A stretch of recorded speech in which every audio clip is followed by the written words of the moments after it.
عبده ورسوله صلى الله عليه وسلم المبعوث رحمة للعالمين الذي لا نبي بعده. اللهم فصل وسلم وبارك وأنعم على هذا النبي الكريم وعلى آله وصحبه ومن تبعهم بإحسان إلى يوم الدين. أما بعد، kaum muslimin wal muslimat, hadirin wal hadirat, Bapak Ibu jemaah Masjid Surau Darul Jannah yang semoga senantiasa dirahmati oleh Allah Subhanahu wa taala. Puji syukur kehadirat Allah Subhanahu wa taala. Alhamdulillah, Allah senantiasa memberikan kepada kita berbagai macam nikmat dan karunia, terutama nikmat iman, nikmat Islam, hidayah, kesehatan dan waktu luang, sehingga pada subuh ini kita berkumpul di rumah Allah Subhanahu wa taala untuk melaksanakan ibadah dan ketaatan kepadanya serta menghadiri majelis ilmu. Kemudian salawat dan salam kita mohonkan kepada Allah agar disampaikan kepada Nabi kita Nabi Muhammad sallallahu alaihi wasallam. Allahumma shalli ala Muhammad wa ala ali Muhammad. Semoga salawat dan salam juga tercurah kepada keluarga beliau, kepada ummahatul mukminin, kepada para sahabat dan orang-orang yang mengikuti beliau dengan benar hingga hari kiamat. Bapak Ibu dirahmati Allah Subhanahu wa taala, kembali kita melanjutkan kajian tafsir Al-Qur'an. Pada pertemuan sebelumnya, pembahasan terakhir adalah surat Al-Baqarah ayat 180. Maka pada 180 ya? Ya, betul. Terakhir ya? Iya benar ya. Terakhir 180.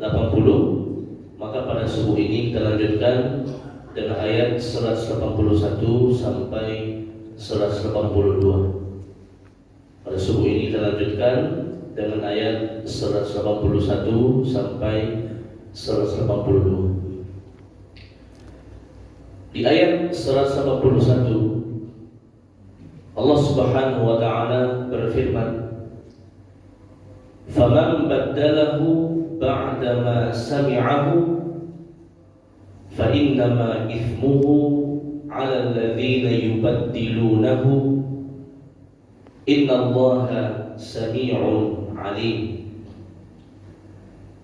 Artinya, maka siapa yang menggantinya, yaitu mengganti isi wasiat, setelah dia mendengarkan wasiat tersebut dari orang yang menyampaikannya, kemudian dia ubah isinya, fa innama ithmuhu 'ala alladhina yubaddiluna, maka dosanya hanya berlaku bagi orang yang mengubah isi wasiat tersebut. Innallaha sami'un 'alim. Sesungguhnya Allah Maha mendengar lagi Maha mengetahui. Ayat ini Bapak Ibu dirahmati oleh Allah Subhanahu wa taala merupakan sambungan pembahasan dari ayat sebelumnya, yaitu ayat 180 yang sama-sama sudah kita bahas, bahwasanya bagi orang yang akan meninggal dunia disunnahkan bagi dia untuk mewasiatkan sebagian hartanya. Pada awal Islam hukumnya wajib, setelah itu diubah menjadi hukumnya sunnah. Kemudian wasiat harta tersebut bukan untuk ahli waris, tapi kepada selain ahli waris. Dan yang ketiga, wasiat tersebut paling banyak adalah sepertiga dari harta yang dia miliki, dan sepertiga itu pun sudah terlalu banyak. Kalau bisa dia menguranginya lagi, agar apa? Agar ahli waris mendapatkan harta warisan. Dan dalam proses wasiat, terkadang prosesnya melalui lisan, ya, terkadang dia menulis berupa tulisan, terkadang melalui lisan, menyampaikannya kepada beberapa orang. Maka beberapa orang yang mendengarkan wasiat secara lisan, maka dia harus berlaku amanah. apa yang disampaikan oleh pewasiat itu juga yang harus dilaksanakan. Kalau mereka mengubahnya secara sepihak, diketahui atau tidak oleh orang lain, sehingga isi wasiat tersebut tidak lagi sama sesuai dengan yang disampaikan, maka inilah maksud dari ayat ini.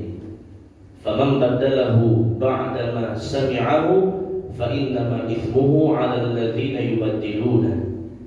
Siapa saja yang mengganti isi wasiat padahal yang dia dengar tidak sama. Harusnya diwasiatkan sekian, namun dia mengubahnya menjadi kurang atau menjadi lebih, karena perubahan tidak selalu kurang, bisa lebih. Ya, dia mengubahnya tidak sesuai dengan apa yang disampaikan oleh pewasiat tadi. Fa innama ithmuhu 'ala alladziina yubaddiluna. Maka dosanya tadi hanya untuk yang mengubahnya. Adapun penerima wasiat dia nggak tahu. Dia nggak tahu apakah isi wasiat ini sesuai atau tidak. Maka penerima wasiat yang akan menerima harta wasiat tadi, maka dia tidak berdosa. Dosanya hanya berlaku bagi siapa yang diamanatkan tadi, kemudian dia mengubahnya. Dosanya hanya bagi orang-orang tersebut. Innallaha sami'un alim. Sesungguhnya Allah Maha mendengar lagi Maha mengetahui. Artinya apa? Manusia mungkin bisa menipu orang lain. Manusia mungkin bisa berdusta, bisa berkhianat, bisa bersiasat dengan siasat-siasat yang halus yang manusia tidak bisa melihatnya. Tapi ketahuilah bersama dia ada Allah As-Sami' yang Maha mendengar, Al-Alim yang Maha mengetahui. Wa huwa ma'akum aina ma kuntum. Allah senantiasa bersamamu dimanapun kamu berada. Wa nahnu aqrabu ilaihi min hablil warid. Dan sungguh kami sangat dekat kepada manusia dibandingkan urat lehernya. Jadi manusia tidak melihatnya, tapi ketahuilah Allah melihat setiap perbuatannya. Innallaha sami'un alim. Sesungguhnya Allah Maha mendengar lagi Maha mengetahui. Bapak Ibu dirahmati Allah Subhanahu wa taala.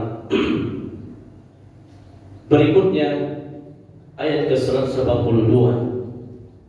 Allah berfirman, "Faman khafa min musin janafan aw ithman فأصلح بينهم فلا إثم عليه إن الله سميع عليم."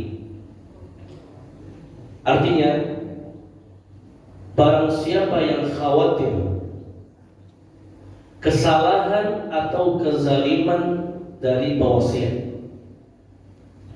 kemudian mereka bermusyawarah untuk mengubah isi wasiat, fala ithma alaih, maka orang-orang tersebut tidak berdosa. Ini adalah terkait dengan perubahan isi wasiat secara bersama atas dasar dua hal tadi. Faman khafa min musin janafan aw ithma.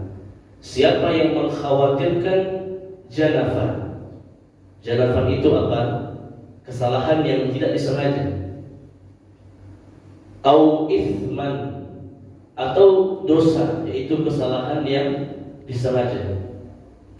Fa aslaha bainahum fala ithma alaih innallaha ghafurur rahim. Kemudian dia mengubah isi wasiat tersebut atas dua hal tadi, maka tidak mengapa, kata Allah. Sesungguhnya Allah Maha Pengampun lagi Maha Penyayang. Ketika para pendengar wasiat ini mengetahui bahwasanya pemberi wasiat dalam memberikan wasiat kemungkinan besar melakukan kesalahan, baik kesalahan penyampaian maupun kesalahan penulisan. Mungkin pemberi wasiat orang yang kurang berpendidikan sehingga dia menyebut nominal yang salah atau menulis dengan tulisan yang salah, maka pendengar wasiat merembukkannya bersama objek penerima wasiat atas dasar ilmu yang mereka miliki. Ya, misalkan wasiat untuk si fulan dan si fulan. Si pendengar wasiat mengatakan, wahai penerima wasiat, kami tahu ini pemberi wasiat ini kurang ilmu atau kurang dan lain sebagainya, kurang pendidikan, tidak bisa baca tulis, atau dia salah dalam menyampaikan. Intinya dia sampaikan dulu kepada penerima wasiat yang dituju. Fa aslaha bainahum, maka mereka melembutkannya di antara sesama mereka, tidak mengubah secara langsung, secara sepihak, tapi disampaikan dulu kepada para penerima wasiat. Fala itsma alaihi, maka hal seperti ini tidak apa-apa. Atau itsman, para pendengar wasiat khawatir ini kesalahan disengaja. Kenapa disengaja? Karena mereka tahu pemberi wasiat ini di masa hidupnya tidak berlaku adil, atau dia berlaku zalim, atau dia tidak sama rata dalam mengasihi para pemberi wasiatnya. Kemudian dia sebagai pendengar menyampaikannya kepada para penerima wasiat. Kami khawatir ini pemberi wasiat membuat wasiat secara zalim atau tidak adil dan sebagainya. Bagaimana kalau kita ubah seperti ini, seperti itu? Yang jelas dirembukkan kepada para penerima wasiat. Fala itsma alaihi, maka yang seperti ini tidak ada dosanya, tidak masalah. Si penerima wasiat setuju dengan perubahan, maka dirubah. Atau para penerima wasiat tidak setuju, maka tergantung kepada para penerima wasiat. Yang jelas dalam prosesnya, para pendengar wasiat tadi menyampaikan sesuai dengan ilmu mereka. Kami khawatir isi wasiat ini tidak adil atau zalim, atau ada kesalahan dalam penulisannya, dalam penyampaiannya. Yang jelas dia sampaikan kepada para penerima wasiat, dia musyawarahkan, fala itsma alaihi, maka yang seperti ini tidak berdosa. Hasil akhirnya tetap sesuai dengan apa yang dikatakan oleh penerima wasiat. Diubah katanya, diubah. Tidak diubah maka tidak diubah. Yang berdosa adalah ayat sebelumnya, langsung diubah langsung. Yang sampai kepada penerima wasiat seolah-olah apa yang disampaikan oleh pemberi wasiat, padahal dalam prosesnya sudah diubah secara sepihak. Ini yang berdosa. Fa innama itsmuhu 'alal ladzina yubaddiluna, dosanya ditanggung oleh orang yang mengubah secara sepihak. Namun dalam proses perubahannya melalui musyawarah atas dasar yang jelas, karena kesalahannya disengaja atau tidak disengaja, dan disampaikan kepada para penerima wasiat, lahirlah keputusan dirubah atau tidak, maka yang seperti ini fala itsma alaihi, maka tidak berdosa. Innallaha ghafurun rahim, sesungguhnya Allah Maha Pengampun lagi Maha Penyayang. Ini pun juga pernah terjadi Bapak Ibu. Ayat ini 182 terjadi di masa Rasulullah Sallallahu Alaihi Wasallam. Ada seseorang sahabat meninggal dunia. Seorang sahabat laki-laki meninggal dunia. Waktu itu belum turun ayat waris ya. Kalau sudah ada ayat waris, maka ahli waris hanya boleh menerima warisan, tidak boleh menerima wasiat. Jadi sebelum turun ayat waris, maka sahabat yang meninggal ini hanya memberikan wasiat kepada beberapa orang anaknya saja. Ya, anak yang lain tidak dia berikan wasiat. Ya, ibarat dia punya anak 10, dia hanya kasih wasiat kepada 5 anak, 5 yang lain sama sekali tidak dia berikan. Kemudian istri dari yang meninggal ini melihat sepertinya ini wasiat tidak adil, jelas tidak adil, zalim. Harusnya setiap anak mendapatkan bagian dari wasiat, meskipun mungkin porsinya berbeda, tidak masalah. Tapi semua harus dapat bagian. Mungkin ada yang dapat 10%, ada yang dapat 2%, tidak masalah. Yang penting semua anak harus mendapatkan bagiannya. Tapi ini tidak. 5 dapat, 5 nggak dapat sama sekali. Istrinya melihat ini sepertinya wasiatnya nggak benar. Ini bentuk ketidakadilan. Maka istrinya tadi mengadu kepada Rasulullah Sallallahu Alaihi Wasallam, wahai Rasulullah, suamiku meninggal dan sebelum meninggal dia berwasiat seperti ini, seperti ini. Maka Rasulullah SAW mengatakan ini wasiat yang tidak adil. Maka silakan ubah. Sampaikan kepada anak-anak dari suamimu, sampaikan wasiatnya seperti ini, tapi wasiatnya tidak adil. Hanya beberapa anak yang mendapatkan, sedangkan anak yang lainnya tidak mendapatkan sama sekali. Dan aku tidak akan bersaksi atas wasiat ini karena aku tidak pernah bersaksi di atas kezaliman. Begitu kata Rasulullah SAW. Dalam kasus yang lainnya ada juga sahabat, dia belum meninggal tapi sudah membuat wasiat. Dia punya 2 orang anak. Ini sebelum turun ayat warisan. Dan bapak ini dia punya kebun ini hanya akan dia berikan kepada anak pertama. Anak yang kedua tidak dia kasih. Maka kembali istrinya mengadu kepada Rasulullah SAW, wahai Rasul, suamiku belum meninggal tapi dia telah membuat wasiat hanya memberikan hartanya kepada anaknya yang satu, tapi anak yang lain tidak dia berikan. Mendengar hal ini Rasul panggil si pembuat wasiat tadi, disuruh diubah. Ya, jadi boleh bagi pendengar wasiat atau saksi wasiat ketika melihat isi wasiat tadi tidak adil atau ada kezaliman atau pilih kasih dan sebagainya, maka dia boleh berinisiatif untuk mengubahnya. Yang jelas dia menyampaikannya kepada penerima wasiat. Diubah atau tidak tergantung kepada penerima wasiat, tapi dia harus menyampaikannya kepada penerima wasiat. Maka yang seperti ini fala itsma alaihi, maka dia tidak berdosa. Yang berdosa adalah mengubah secara sepihak tanpa menyampaikan terlebih dahulu kepada penerima wasiat tadi. Allah Ta'ala alam bisawab. Inilah kajian kita pada subuh ini, Al-Baqarah 181 dan 182, terkait perubahan dari isi wasiat, mengubahnya secara sepihak dosa yang besar, mengubahnya atas dasar permusyawaratan, apalagi dikhawatirkan ada kezaliman di dalamnya, maka ini tidaklah dosa di mata Allah dan diperbolehkan. Silakan di antara Bapak Ibu yang bertanya, silakan. Terima kasih Pak Ustaz. Assalamualaikum warahmatullahi wabarakatuh. Waalaikumsalam. Terkait dengan pendengar yang bisa mengubah wasiat tadi, apakah ada syarat khusus? Misalnya kalau satu orang aja tidak cukup misalnya, kan kalau dihukum kita juga ada aturan seperti itu. Apakah harus 2 atau 3 orang baru bisa dipercaya, atau mungkin dari kedekatan pendengar? Kalau enggak kan misalnya ya enggak pernah berwasiat enggak. Rupanya ketika itu disampaikan oleh keluarga, saya mengatakan Rasul mau dulu di masjid mendengar, dan itu Syekh Bang Edi. Saya bisa dipercaya enggak untuk kasus seperti itu? Baik. Siapa yang berhak ya untuk mendengarkan wasiat?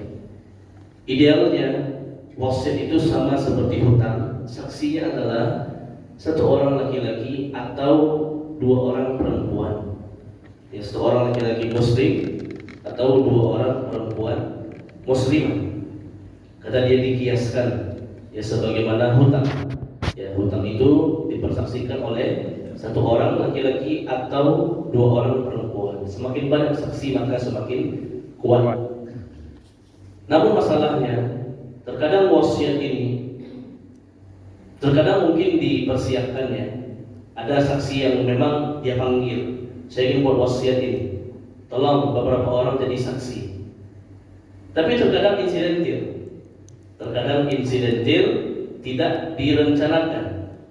Dia menyampaikan wasiat ketika sakaratul maut misalkan, ya. Dan orang yang hadir di sana mungkin 2 orang atau 3 orang atau 1 orang dan lain sebagainya. Maka yang seperti ini saksinya diterima, tapi dia harus bersumpah dengan nama Allah. Dan kalau dia nggak percaya, misalkan penerima wasiat tidak percaya, maka boleh diadukan kepada pengadilan, tidak masalah. Ini bukan berarti dia nggak percaya, tapi untuk menguatkan. Ketika hasil dari pengadilan menyetujuinya, maka berlaku wasiat tadi. Kalau tidak, maka tidak berlaku. Ya, jadi memang standar itu 1 orang atau 2 orang. Ya, kalau bisa memang dijadwalkan. Saya ingin buat wasiat, hadiri oleh beberapa saksi, kemudian dibuat dokumen tertulis dan yang bagus. Tapi terkadang insidentil, tidak disengaja, atau dalam hal-hal yang force majeure dan lain sebagainya, maka siapa yang hadir itu yang jadi saksi. Kalau dia nggak bisa dipercaya, maka boleh diambil persaksian, sumpah dengan nama Allah atau di hadapan pengadilan. Maka ini hal yang diperbolehkan. Ya, Allah a'lam bishawab. Silakan. Waalaikumsalam. Lalu kalau kita punya rumah nih suami istri, nah suami itu menghadiahkan kepada kita, sehingga kalau suami meninggal itu milik kita. Jadi tidak usah bagi-bagi dulu ke anak-anak. Nah setelah kita meninggal baru kita bagi ke anak-anak, sehingga kita terjamin sebagai ibu nih di rumah itu gitu ya. Jadi kalau langsung dibagi kita kemana gitu ya? Kita juga di rumah baru. Masya Allah. Baik. Apa beda hadiah dengan hibah? Allah alam sama. Karena hadiah atau hibah adalah pemberian langsung di masa hidup. Itu namanya hadiah atau hibah. Kalau wasiat, pemberian setelah kematian. Kalau saya mati, berikan ini itu namanya wasiat. Tapi kalau hadiah atau hibah, pemberian langsung di masa hidup. Ya, itu disebut dengan hadiah atau hibah. Yang kedua, terkait rumah yang dibeli. Memang suami yang beli dengan uangnya, tapi dia sudah sebutkan rumah ini untuk istriku. Ya, maka kepemilikan tadi bukanlah milik suami, tapi milik istri, meskipun sumber dananya, pembeliannya dari harta suami. Dan alangkah baiknya dipertegas, karena terkadang muncul sengketa. Pembelinya suami yang mengaku punya istri, dokumen yang tertulis beda lagi nama orang. Hendaknya barang-barang yang berdokumen siapa yang punya itu namanya. Kadang-kadang jadi sengketa, kadang jadi polemik. Ya, si istri mengaku ini diberikan oleh suaminya, tapi nama dokumennya nama suami. Kadang jadi masalah. Baik itu berupa rumah atau tanah atau kendaraan dan lain sebagainya. Ya, barang-barang yang berdokumen kalau bisa memang siapa yang punya itulah namanya, supaya tidak menjadi permasalahan di kemudian hari. Tapi kalau memang betul tadi yang beli suami tapi dia sudah hadiahkan kepada istrinya, maka dengan hadiah tadi sudah berpindah kepemilikan. Ya, sama seperti kita punya barang, kita beli dengan harta kita, tapi kita hadiahkan kepada orang lain. Meskipun barang itu kita yang beli, tapi kita sudah menyerahkan kepemilikannya kepada orang yang kita kasih, maka milik barang itu milik orang itu, bukan lagi milik kita, meskipun kita yang sudah membelinya dengan uang kita sendiri. Termasuk dengan harta-harta tadi, rumah atau kendaraan atau tanah atau aset dan lain sebagainya, yang beli suami, tapi suami alhamdulillah sayang kepada istrinya, ini rumahku ini untuk istriku saja. Berarti dengan dia mengucapkan tadi, sudah, itu bukan milik dia lagi, itu milik si istri. Ketika suami meninggal, maka rumah tadi bukan harta warisan, itu milik si istri. Maka istrilah yang memiliki rumah tersebut. Yang menjadi waris adalah harta lainnya dari si suami tadi yang memang milik dia. Yang jelas dia sudah sebut, ini saya hadiahkan atau saya hibahkan, atau ini sudah punya istriku. Meskipun harta suami yang beli, tapi itu sudah milik bagi istrinya. Ya, Allah a'lam. Kalau atas nama harta kita punya, atas nama istri, bagaimana? Harta kita yang punya, Ya. kita nggak pernah hadiahkan. Tidak. Nah, ini sering terjadi juga. Ini sering terjadi. Harta tetap milik suami, tapi atas namanya atas nama istri. Secara hukum yang tertulis yang kuat. Ya, yang tertulis yang kuat. Ya, ketika si suami meninggal, ditemukanlah sertifikat rumahnya dengan nama suami. Bagaimanapun si istri mengklaim ini harta saya, ini rumah saya, tapi yang tertulis punya suami. Ya, al-bayyinatu 'alal mudda'i wal yaminu 'ala man ankar. Orang yang mendakwakan kekuatannya dengan bukti. Dia harus punya bukti. Bukti ini nggak akan bisa diobrak-abrik selagi siapa namanya. Ya, makanya seperti tadi, untuk mengantisipasi ya barang-barang yang bersertifikat, yang ada tanda kepemilikan, siapa yang punya itu namanya. Ya, jangan sampai berbeda. Kalau tidak nanti bisa panjang. Betapa banyak ya silaturahim yang putus, hubungan keluarganya yang tidak baik gara-gara masalah waris, dan di antara sebabnya karena dokumen kepemilikan tadi. Siapa yang punya itulah namanya. Itu sah. Baik seperti itu. Itu sah. Ya. Sah, Ustaz. Hah? Sah itu, Ustaz. Ya berarti dia yang punya. Ya, sekarang kita kan kerja di luar. Kita nggak bisa membuat sertifikat nama saya. Ya. Atas nama istri itu paksa. Apa? Atas nama istri jatuhnya jadi nanti kita bekerja di luar. Kalau memang begitu, buatkan ya surat tambahannya kita pribadi, ya supaya apa? Keterangan dari sertifikat ini ada, bahwasanya sertifikat ini dibuat dengan nama istri karena kita sedang safar atau bekerja. Buat, ya dibuat surat keterangan tambahan yang dipersaksikan oleh si istri atau ahli waris yang lain, ya, supaya ada kekuatannya. Ya, kalau tidak maka apa yang tertulis itu yang punya. Nah, seperti itu biasanya dalam hukum. Ya, Allah a'lam bishawab. Wassalamualaikum. Kalau kita punya harta, kita menghibahkan kepada anak. Sudah menghibahkan. Ya, tetapi itu belum tertulis gitu. Masih nama orang tua, tapi belum dihibahkan ke anak-anak, tapi belum tertulis gitu. Ya, para ulama berbeda pendapat. Apakah hibah sudah dengan lisan cukup atau harus ada dokumen tertulis? Ya, Imam Syafi'i mengatakan dengan lisan sudah jatuh hibah. Imam Malik tidak cuma dengan lisan, tapi juga harus dengan dokumen yang tertulis. Lalu bagaimana mengkompromikan pendapat dari para ulama?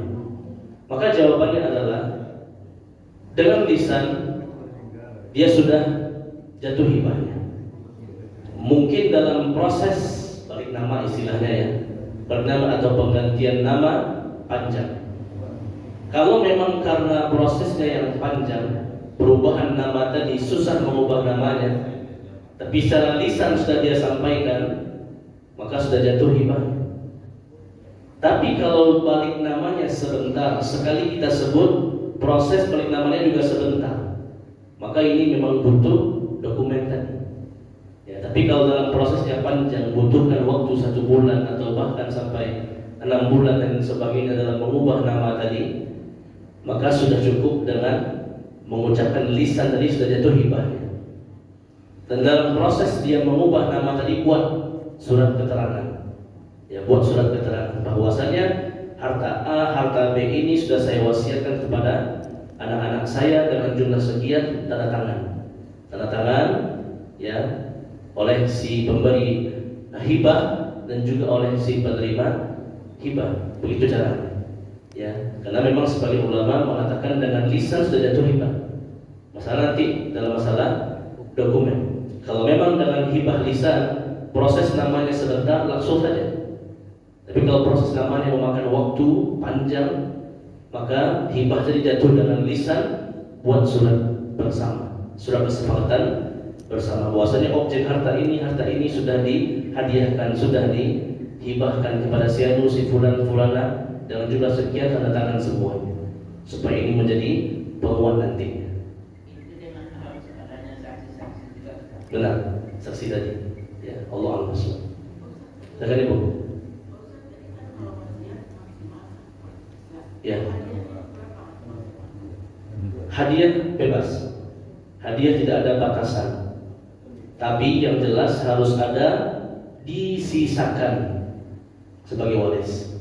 Ya, karena sebagian orang menghadiahkan semua hartanya untuk menghindari warisan, ini nggak boleh. Ya, tetap ada yang dia simpan sebagai barang dia, kepemilikan dia. Kelak kalau dia meninggal menjadi warisan. Lebih daripada itu dia boleh menghadiahkan berapapun bisa dia hadiahkan kepada istrinya atau kepada anaknya atau kepada suaminya atau kepada kerabatnya, silakan. Karena hadiah nggak ada batasan. Tapi dia harus menyisakan sebagian yang menjadi warisan. Jangan sampai dia memberikan hadiah untuk menghindari waris. Dia harus punya barang pribadi dulu. Silakan sisanya dia hadiahkan. Dan juga yang kedua, kepemilikan harta hal penting supaya tidak ditinggalkan oleh keluarga. Banyak kasus-kasus di negara maju, mungkin karena dia sayang dengan anaknya, istrinya, semua hartanya dia atasnamakan tanpa dia punya barang sendiri. Akhirnya apa? Istrinya pergi dari dia, anaknya pergi dari dia. Ya. Karena udah punya, dan diberikan semua, dia nggak punya lagi. Ya. Termasuk ada yang di mana tahun berapa itu lupa, di Singapura ada seorang bapak yang memberikan semua hartanya kepada istrinya, anaknya, barang-barang dia nggak ada atas sama dia lagi. Akhirnya apa? Udah pergi semuanya, pergi istrinya, pergi anaknya, dia tinggal sebatang kara, dia orang miskin.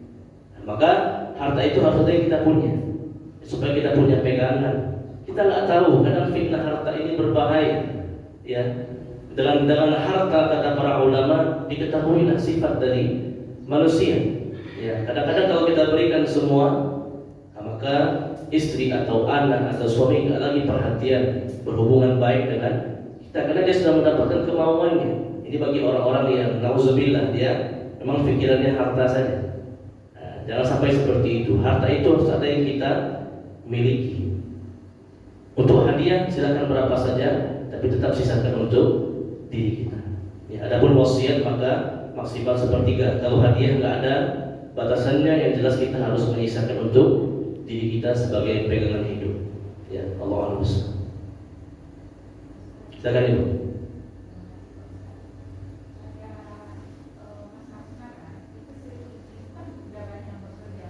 Apa? Dia bekerja. Yang bekerja. Terus bagaimana dengan hartanya? Apakah itu masih termasuk harta bersama? Sehingga nanti kalau si bapaknya meninggal, si istrinya cuma dapat seperlapan bagian, atau mungkin karena kita bersama bekerja, jadi harta itu milik kita berdua. Jadi gimana tuh Pak Ustaz nanti pembagian warisannya? Ya, baik. Allah berfirman, "Lirrijali nasibun mimma iktasabu wa lin-nisa'i nasibun mimma iktasabna." Laki-laki memiliki harta dari apa yang dia cari, begitupun juga dengan perempuan. Maksudnya bagaimana? Yaitu setiap suami dan istri masing-masing memiliki harta. Apa yang dia dapatkan, misalkan dari pekerjaannya atau dari usahanya, kemudian masuk ke dompetnya, masuk ke rekeningnya, maka itu dihitung harta pribadi. Harta suami, harta istri, harta istri. Begitu konsepnya. Yang menjadi harta bersama adalah harta atau benda yang dibeli secara bersama. Itu baru dihitung harta bersama. Misalkan kendaraan, mobil dibeli bersama, itu harta bersama. Rumah dibeli bersama, itu harta bersama. Tanah dibeli harta bersama, maka itu bersama hitungnya. Kebersamaannya dihitung berapa persentasenya. Misalkan harga tanah 2 miliar misalkan, dibeli dalam harta suami 1,5 miliar, 500 juta harta istri. Begitu kepemilikan bersamanya. Tapi kalau memang dia punya sendiri, misalkan HP, dia beli sendiri, suami beli HP dan harta dia, itu harta dia pribadi, bukan harta bersama. Rumah tadi misalkan yang beli semua suami, enggak dia hadiahkan kepada istrinya, maka itu harta suami. Jadi harta bersama itu pada barang yang dibeli bersama. Tapi kalau memang dibeli secara pribadi, maka itu harta pribadi. Karena dalam Islam harta suami, harta istri. Nafkah bagaimana? Suami berikan nafkah kepada istri. Apa yang telah diberikan kepada istri, maka itu milik istri. Ya, suami berikan nafkah kepada istri sekian, sekali seminggu atau sekali sebulan dia berikan kepada istrinya. Apa yang telah dikeluarkan oleh suami kepada istri, maka itu milik istri. Atau mungkin hadiah tadi dihadiahkan kepada istri berupa benda-benda atau barang-barang, perhiasan atau aset dan lain sebagainya, sudah diberikan kepada istri, maka itu milik istri. Ya, jadi harta itu masing-masing. Lirijali nasibun mimma iktasabu wa lin-nisa'i nasibun mimma iktasabna. Laki-laki memiliki apa yang dia miliki, perempuan juga. Berlaku juga bagi suami istri. Harta suami, harta istri, maka harta istri. Mana yang punya suami meninggal dia, itulah yang menjadi warisan. Meninggal istri, Maka harta istri saja yang menjadi warisan. Harta bersama adalah harta yang dibagi bersama dan dihitung berapa persentase.